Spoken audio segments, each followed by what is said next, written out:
क्या आपको पता है क्यों गर्मी पड़ते ही बिजली की किल्लत हो जाती है?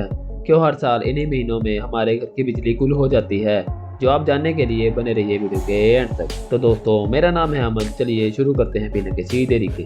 गर्मियों में लाइट कटने के कई ज़्यादा कारण हो सकते हैं, जैसे कि कोयले की कमी, बढ़ती गर्मी और बढ़ती डिमांड।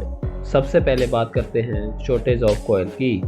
हमारे देश में यूज़ होने वाली 70% इलेक्ट्रिसिटी कोयले से बनती है, और कोयले से बिजली कैसे बनती है इसके लिए मैं अलग वीडियो बनाऊंगा। एक रिपोर्ट के अनुसार 2021 में हमारे देश में बिजली की डिमांड हर महीने 124.2 बिलियन यूनिट्स थी। अब एक साल बाद गर्मी आते ही इसकी डिमांड बढ़कर 132 बिलियन यूनिट्स हो गई है। अब जब बिजली की डिमांड बढ़ेगी तो बिजली बनाने के लिए ज़्यादा कोयले की ज़रूरत पड़ेगी, लेकिन भारत में लगातार कोयले की किल्लत देखने को मिल रही है। अब दोस्तों, सवाल ये उठता है कि हमारे देश में कोयले की इतनी कमी क्यों? इसके पीछे भी कई कारण हैं, जिसमें सबसे पहला कारण है रशिया और यूक्रेन की वॉर। जनवरी 2022 से अप्रैल 2022 के दौरान इंडिया ने 173.2 मिलियन टन कोयला इंपोर्ट किया है।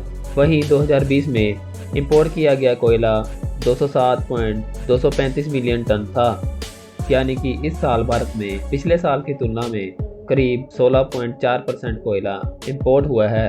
अब जब कम कोयला इंपोर्ट हुआ है तो इसका असर सप्लाई चेन पर तो पड़ेगा ही, जिससे गर्मी बढ़ते ही बिजली की डिमांड बढ़ी और इससे कोयले की डिमांड बढ़ी, और इतनी सप्लाई थी नहीं, और इसका असर ये हुआ जिससे देश के कई पावर प्लांट में कोयले की कमियां हो गई, और सप्लाई को पूरा करने के लिए घंटों घंटों के पावर कट लगाए जाने लगे ताकि डिमांड को किसी तरह से पूरा किया जा सके।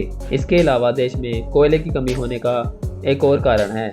एक रिपोर्ट के मुताबिक भारत का करीबन 20 लाख टन कोयला चीन के पोर्ट पर कई महीनों से फंसा है। भारत ने ऑस्ट्रेलिया से ये कोयला मंगवाया था, लेकिन कुछ कारणों की वजह से ये कोयला अब तक चीन में ही फंसा है।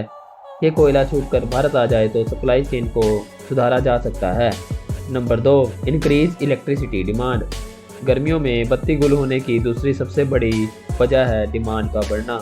जैसे कि आप जानते हैं, गर्मियाँ बढ़ते ही हमारे घरों में कूलर, एसी और फैन दबाकर चलते हैं, जो ज़्यादा बिजली कंज्यूम करते हैं। अगर पिछले कुछ सालों में बिजली की डिमांड पर नज़र डालें तो यहाँ 2019 में बिजली की डिमांड 106.6 मिलियन यूनिट्स थी। 2021 में ये बढ़कर 124.2 मिलियन यूनिट्स हो गई, और मार्च में ये डिमांड 132 बिलियन यूनिट्स तक पहुँच गई। Number 3, decrease efficiency of conductors.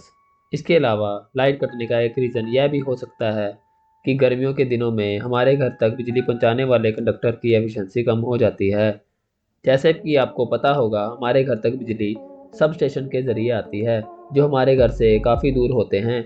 बिजली को ट्रांसमिट करने के लिए कंडक्टर का उपयोग किया जाता है, और गर्मी के दिनों में हाई टेम्परेचर होने की वजह से कंडक्टर की एफिशिएंसी कम हो जाती है, जिससे उसके अंदर फ्लो होने वाली इलेक्ट्रिसिटी का फ्लो भी कम हो जाता है। तो इस प्रॉब्लम को कम करने के लिए लाइट के कट लगाए जाते हैं, ताकि कंडक्टर की ज़्यादा हीट होने से रोका जा सके।